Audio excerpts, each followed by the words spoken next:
반갑습니다. 부동산 투자 여행의 박일입니다.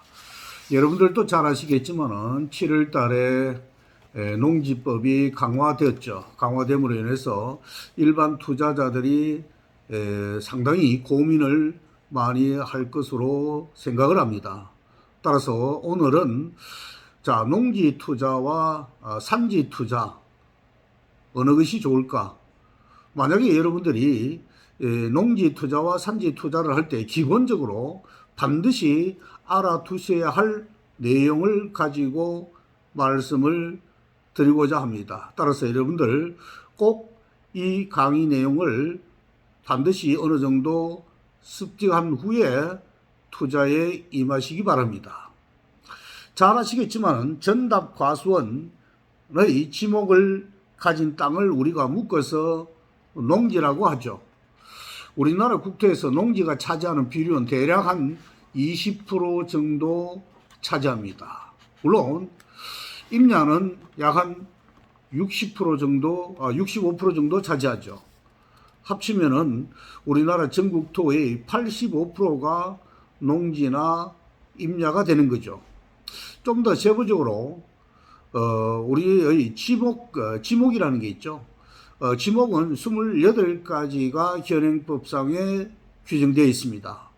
이 중에서 28개 중에 전답 과수원인 농지 3개와 임야 1개를 빼고 나면은 24개가 되죠. 24개는 우리나라 전국토의 15% 정도밖에 되지 않습니다.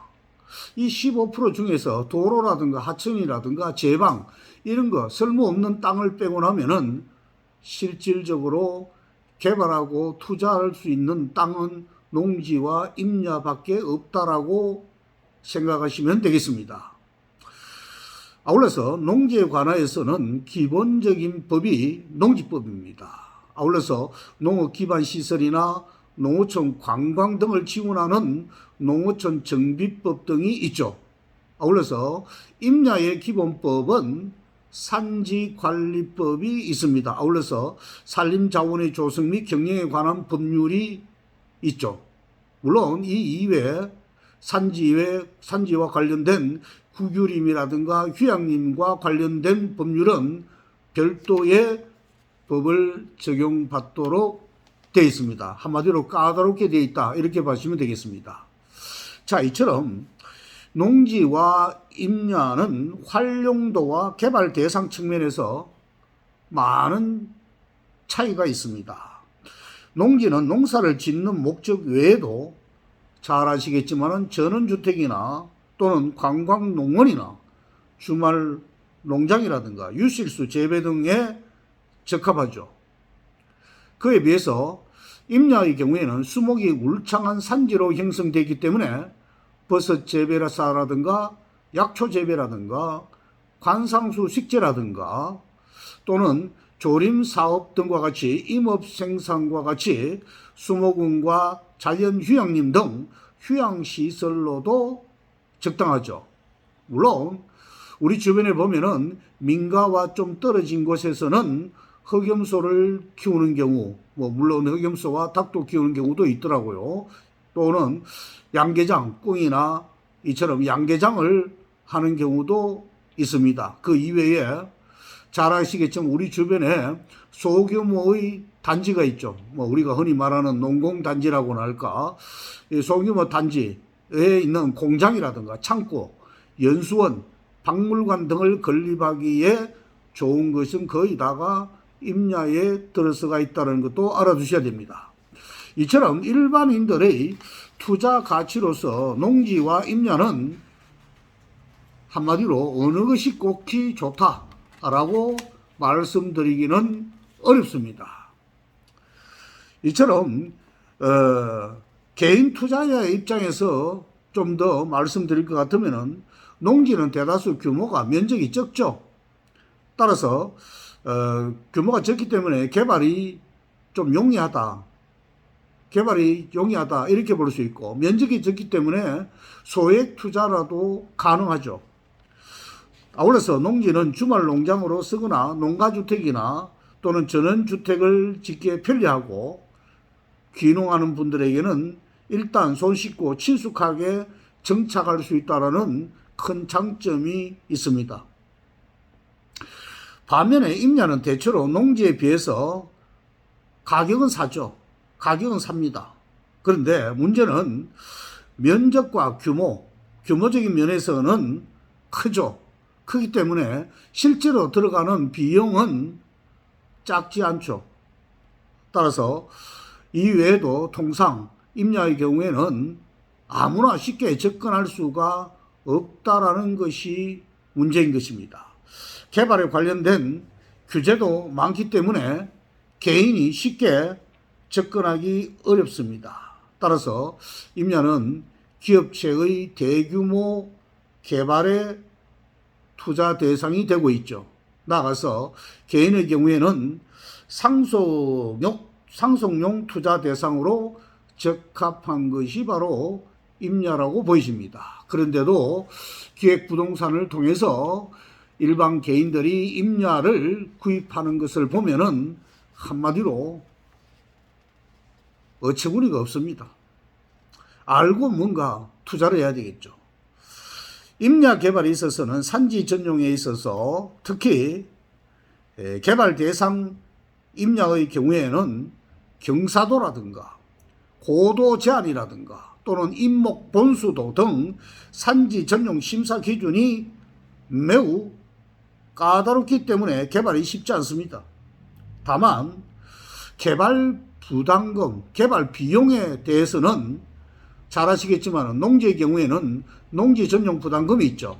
농지 전용 부담금은 개별 공시지가의 30%가 되죠.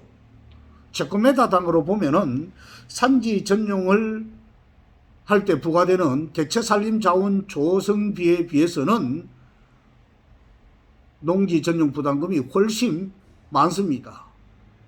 그러나 임야의 경우에는 대규모 산지 전용에는 그 외에도 산지 복구비를 예치를 해야 됩니다. 산지를 개발할 때는 산지 복구비를 예치해야 됩니다.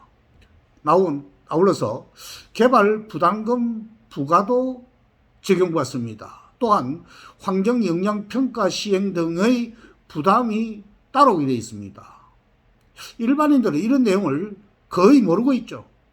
단순히 임야의 경우가 더 싸다고 흔히들 이야기를 많이 합니다. 분명히 아니다라는 것을 알아두셔야 되겠습니다. 또한 임야의 경우에는 부지를 조성하는 때에 토목공사비라든가 기반시설 설치 비용도 만만치 않게 들어갑니다. 아울러서 농지를 취득할 때는 국가와 지방자치단체 등 몇 가지를 빼고는 농지를 취득할 때는 잘 아시겠지만은 농지 취득 자격 증명을 반드시 발급받아야 됩니다. 농지증을 발급받지 않으면은 소유권 이전 등기를 할 수가 없죠. 경매로 취득할 경우에도 반드시 농지 취득 자격 증명을 발급받아야 됩니다. 물론 오래전에 농지와 더불어서 임야도 임야 매매 증명 제도가 있었죠. 아울러서 분할 최소 면적 제한 규정도 있었습니다. 그러나 이런 것 등이 모두 다 현재는 폐지가 됐죠. 이처럼 농지나 임야 모두 토지거래 허가구역 내에 소재하는 토지를 만약에 매입할 경우에는 취득 전에 반드시 토지거래 허가를 받아야 되죠. 이것은 농지나 임야나 모두 다 똑같습니다.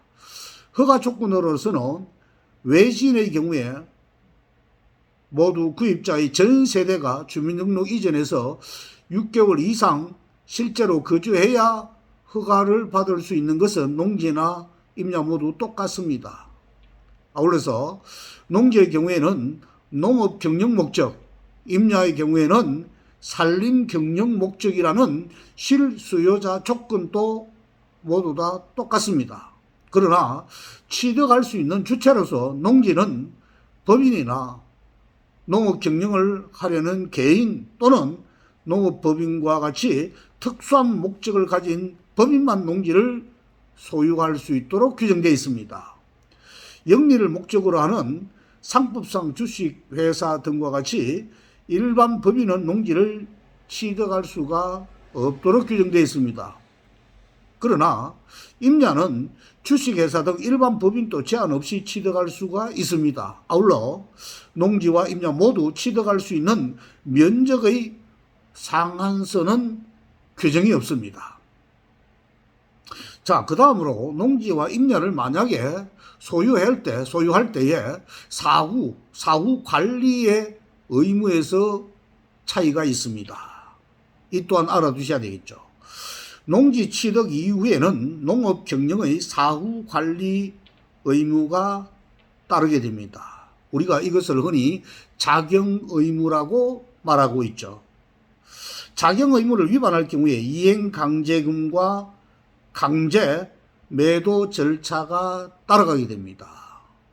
이 또한 7월 달에 농지법이 개정됨으로 해서 즉시 처분하도록 아주 강화가 됐죠.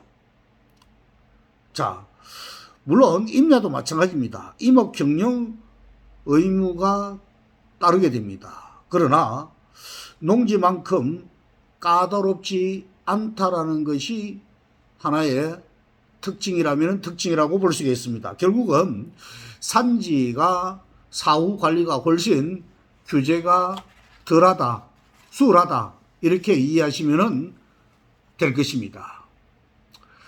아울러서 농지와 임야를 놓고 개발이나 투자 대상으로 우리가 검토를 할 때 반드시 유의해야 할 사항은 공법적 규제의 내용과 그 규제의 해제, 완화 가능성이 있느냐 없느냐를 가지고 투자를 해야 되겠죠. 잘 들어보시기 바랍니다. 도시지역에 인접한 녹지지역이나 계획관리지역 안에 있는 농지 같은 것은 비교적 개발이 쉽습니다. 이런 지역은 향후에 인구 증가와 도시 확산에 대비해서 도시지역의 편입을 예상하고 시가와 예정용지로 편입되어 있는 경우가 많습니다. 실제로 이런 땅은 시간이 흐르면 규제가 완화돼서 개발될 가능성이 많기 때문에 투자 가치가 매우 높다고 할 수가 있겠습니다.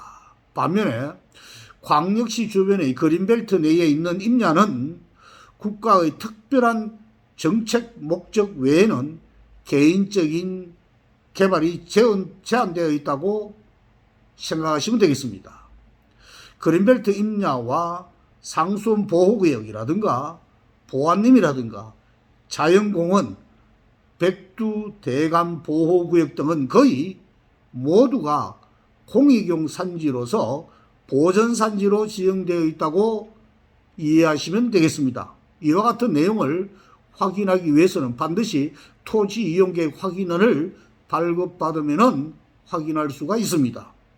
이처럼 공익용 산지는 개인의 활용도가 거의 없습니다. 개발은 물론이고 거래 대상으로 반드시 피해야 한다라고 보시면 되겠습니다. 그러나 참고적으로 공익용 산지도 그린벨트 해제라든가 5년마다 있는 산지 이용 규제 타당성 검토와 도시군 관리 계획의 변경이라든가 도로가 개설된다든가 주변 지역의 개발 등으로 전부 또는 일부가 임업용 산지나 관리지역 또는 도시지역 등으로 용도지역의 변경될 수도 있기 때문에 그 용도 제한도 완화가 될 수가 있기 때문에 장기적으로 투자 대상이 될 수도 있다라는 점을 참고적으로 알아두시기 바랍니다. 그러나 이처럼 장기적으로 그 지역이 장기 개발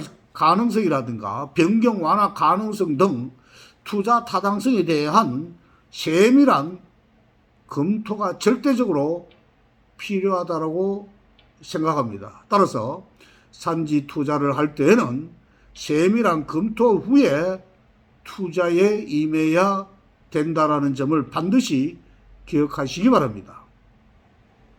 자, 농지와 임야에 투자에 어느 것이 유리할까라는 것에 대해서는 활용도나 개발 목적이라든가 투자 대상으로 농지와 임야 중 어느 것이 좋다라는 결론을 내릴 수는 단언할 수 없습니다.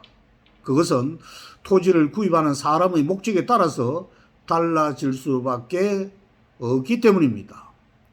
토지를 경매를 하는 투자자나 귀농 혹은 전원생활을 하려는 실수요자들이 농지나 임야 중 어느 것을 선택해야 하는 것에 대한 판단은 실제 토지를 보유, 이용, 투자하려는 목적에 따라서 판단을 해야 할 것으로 생각을 합니다. 자, 오늘은 농지와 임야 투자 중에서 어느 것을 선택하느냐에 따라서 그 내용을 기본적으로 여러분들이 반드시 알아야 할 내용을 말씀을 드렸습니다. 다음번에 강의에서는 좀 더 세부적으로 여러분들이 꼭 알아두셔야 할 내용을 가지고 말씀을 드릴까 합니다. 수고 많았습니다. 좋아요와 구독 부탁드리겠습니다.